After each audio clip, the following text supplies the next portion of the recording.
generative AI is changing the world at a pretty quick pace. And we've been hearing a lot about generative AI. But one of the things that stands out to me is the data. Without data, well, first of all, there wouldn't be large language models.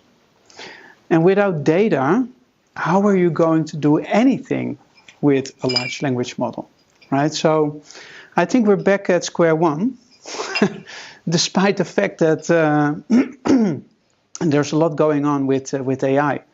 But I think that data is really important, and that's what this talk is about. You know, generative AI, or AI in general, has taken a big uplift. In 2024 alone, the use of generative AI in production systems has been doubled. And then, you know, I got this picture on my WhatsApp last week. AWS reInvent in Vegas. You know, Vegas is pretty crazy on itself. But if I then see that DataStax is taking over the monorail, I'm thinking, where are we going? You know, what's up, people, with AI? I mean, it shows how important AI has become. Generative AI has become in a very, very short time, right? I remember that I think it was about 2 years ago that ChatGPT took over the world. It stormed into our world, right? And then everybody was thinking, yeah, well, here we go. This is the end of my job. You know, this is the end of the world. I don't know. But it's not the case, right? Here we are still. We all have our jobs. Maybe our jobs are changing. That's definitely true. But I also see a lot of new opportunities come about. And then in August, I read this article. It's an article in the Harvard Business Review. And the article says something pretty interesting. It says that AI will not give you a sustainable advantage. So when I read that, there was a pretty big bombshell. Because here we are, right, with all these billions and billions of investments being done in AI. And then Harvard Business Review saying, yeah, AI won't give you a sustainable advantage. Who thinks that this could be true, that AI won't give you a sustainable advantage? There are quite some people in the room indeed. Let me tell you what the Harvard Business Review means with this. What they're essentially saying is the new AI capabilities that are currently out there, they are mostly leveling the playing field for organizations. AI has become so easy to use that essentially every organization can start using AI. And I guess they're right. You know, I mean, the last time Juriaan and I counted, there were more than 16,000 AI tools out there that you can just turn on and use with a flip of a button and a swipe of a credit card. It's that easy. You know, so I think that they're onto something here. What they also said is that if you're using just AI, value probably is created, but it's not captured for a long time. And that's interesting, right? So you can use AI, you can generate value, but they're saying it's not captured for a long time in terms of value generation. The reason why they're saying that is because your neighbor on the corner of the street, you know, your competitor, whoever, they have the same capabilities by now, right? So you can use you can use AI and GenAI, but everybody can do it, and that's where the problem lies. Value can be created, but everybody's doing it, so the value that you create is not sustained. They also say, luckily, that there is a silver lining. And the silver lining lies in the fact that you should leverage your existing advantages. And with your existing advantages, what they mean is your intellectual property. Because that's the thing that sets you apart from competition, not the AI tools itself. Sure, the AI tools are going to generate an immense amount of value. They're making new things possible that you haven't done before. But it's very important to match that with your intellectual property that you have as an organization. Can I ask a question? Yeah, just one sec. So we can get the mic. Thanks. Can you give an example of the last? What is the silver lining? So, for instance, so the silver lining of using. Yeah, I want an example. If you have your one. advantage, yeah. So, I will show you an example actually later on today, where I have a little demo. But for instance, I could use ChatGPT, right? And I can start chatting with ChatGPT, and it will give me all amazing answers. And I'm like, whoa, what's happening there, right? But it doesn't know anything about my organization. It doesn't know anything about my customer. So if I want to become valuable for my customer, I need to inject the contextual information of the customer, of their data, of whatever is important to them, because that's going to make the difference. And that's what they mean with the silver lining. So I think sure, AI tools are really important, but in the end, it's not about just the AI tools and the services. It's about leveraging your unique advantages. That's really important. So I guess everybody knows this guy, Bill Gates, pretty visionary person. And not just once, because in 1996 he wrote an essay stating that content is king. And I think that aligns pretty nicely with the Harvard Business Review message. And then in 2023, he wrote that about agents, right? Agentic workflows. And he said that they are going to completely disrupt the software industry. Guess what agents need? Who knows what agents need? Anybody? Data. There you go. They need data, right? So already in 96, he was right about what he wrote in 23. You know, it's all about your content and your data.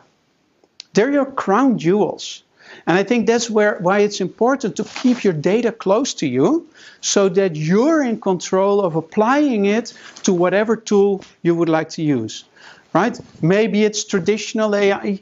By the way, I was at, Jurjan and I were at an event last week where somebody from McKinsey spoke, and they were talking about the term discrete AI instead of traditional AI. I kind of like that term, right? It's essentially all of the AI that has nothing to do with language models. So, you know, essentially the same applies. If you're using discrete AI, you also want to keep in control of the innovation. It's the same as with generative AI. You also want to keep in control. So then something that's coming about pretty quickly as well, it's the EU AI Act. Who has heard of the EU AI Act already? That's, I think, about 70%. That's great. Because the enforcement is going to start in January 26. And it essentially means that you have to categorize your AI applications in terms of risk. And depending on the risk level, you need to document things like governance, security measures, and undergo audits. I know that there are some people here from financial services organizations. ING is over here in the room, and let me tell you one thing: they know everything about regulations, because the financial services industry is tied together by regulations, right? And these regulations aren't going away, and that's why in financial services, a lot of organizations, they kind of already know how to deal with regulations. Well, it's kind of true, because then DORA came and that changed a lot of things as well, again. But I think, you know, the fact is that everybody who's using AI or is going to use AI will also start to have to think about regulations, because the EU AI Act is not going away, and I think that there are only going to be more regulations, right? And that means that you should start thinking about a foundation to manage those risks, to manage the governance around the data, because hey, I think we all agreed that data is one of the most important things, right? So with your data, you have to make sure that it's governed, it's secure. Only the right AI processes are allowed to touch the right data. All of these things have to be true. And then I'm not even talking about the fact that AI processes and tools, they like real-time data. They like the data that you use to be up to date. And that's not so easy, because a lot of organizations, they still have data in a lot of silos. And then lastly, this is also something that well, it didn't shock me because I knew it, but it's interesting to see it on a slide. A lot of companies still have a lot of data on premises or self-managed in their private cloud, right? So it means that only 10% of the data is in the public cloud. And I actually know that there are some organizations here in the room who have less than 10% of data in the public cloud. So how are you going to utilize that data if all of these AI applications are in the cloud? It's not that easy to connect them. And that's why I think it's really important to bring the AI to the data, right? What I'm seeing is that a lot of organizations are currently bringing their data to the AI. So they're setting up subscription with OpenAI. They're loading their PDFs into a GPT. And then, you know, a bit of value is created and maybe also captured. But then the second AI tool comes along, and the third, and the 20th, and the 40th, right? And where does that leave you in terms of the EU AI Act? Because it's going to be very hard to govern all of your data when it's spread around in the cloud, right? Things like security, I don't know. How are you going to implement that? So that's why I think it's really an interesting concept. If you can allow the AI to come to your data, use it under a governance model, instead of bringing the data to the AI. Also, I think bringing data to the AI, it means that your cost is going to spiral out of control. Right? If you use one AI tool and you're duplicating your data over there, fine. Maybe the second could still be fine, right? But if you have 10 AI tools and all of your data is suddenly duplicated, well, maybe not where you'd like to be. So these are some data challenges with AI, right? We already spoke about some of these challenges, and I think these are the main ones. So outdated data, historical data, available in 1 or 2 or 10 of these AI tools. It means that the outcome of these applications is going to be different because you're using outdated data. It's something you need to take into account because we currently live in a 24/7 real-time world. Right? So we need our data to be available in real time for these AI applications as well. Still, a lot of organizations are struggling with complex architectures. No? I mean, we've been working on data modernization projects for, I don't know, 30 years already.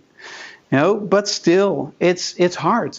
And that's because a lot of organizations have disparate data sources. And disparate data sources are there for a reason, because they are built around applications that are a means to an end, right? So for instance, SAP or Salesforce, you know, all these applications, they are built for a specific reason, but it means that there are silos as well. And the interesting value that you can gain is from connecting these sources to each other.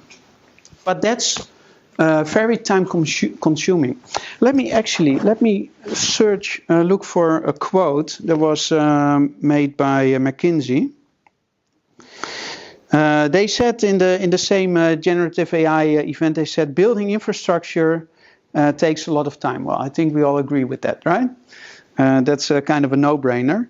But they also said that probably organizations need to start spending more to make more out of their data, right? So with generative AI, new capabilities are possible, but getting to the right data is hard. So it means that organizations need to spend more more money to do that. They also mentioned that it's not so easy for organizations in the Netherlands because of the adoption rate. In the Netherlands, what they've seen is that about 20%, we have a 20% higher number of small and medium enterprises. And small and medium enterprises don't have the money or the means or the capacity to teach people, to do all of this. So that's going to be a challenge as well. And that's because of complex architecture. So what if we could make that a bit easier? Right? I think that there's a lot of value there. And then there are a lot of missed opportunities in this Gen AI world as well.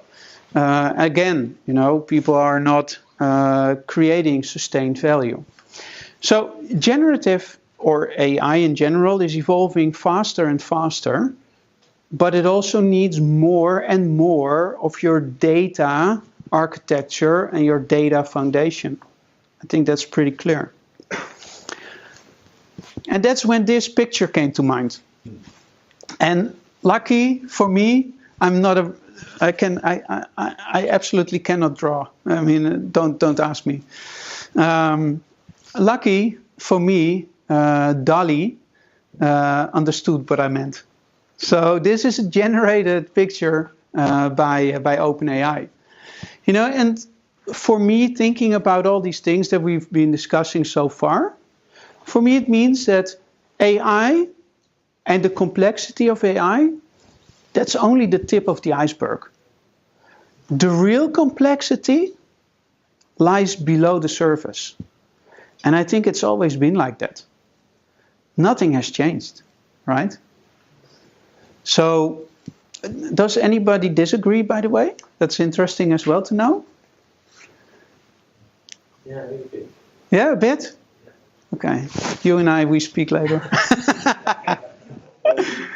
But anyways, so below the surface, there are all these silos. There are these disparate data sources. There are pipelines that need to be connected. There's governance to be applied. There's security to be applied. And only then we can really start leveraging the value of generative AI. When I think of DataStax as a company, I think that we mimic that iceberg pretty well, right?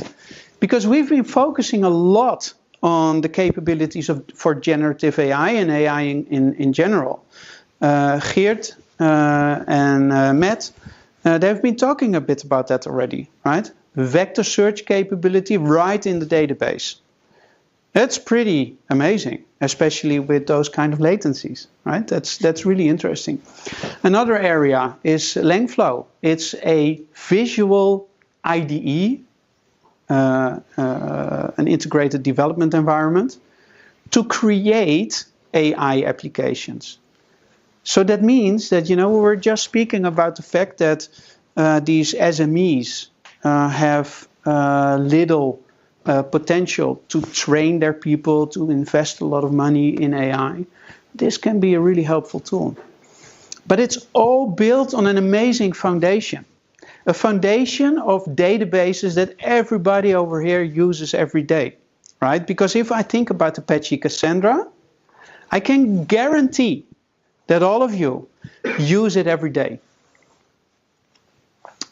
Who thinks that's not the case, by the way? No? Yeah? No? Nobody? Okay. Let me just really quickly explain, right? So if you're going home tonight, want to watch a movie on TV, turn on Netflix, you're using Cassandra. If you do your banking, You use Cassandra. If you book an Uber, use Cassandra. If you want to know where your parcel is, use Cassandra. If you want to tap into the public transport, use Cassandra, right? Cassandra is everywhere. And that's great, because it means that it's a great foundation that we can trust and build upon reliably. The other component is streaming technology. So we're talking about all these silos.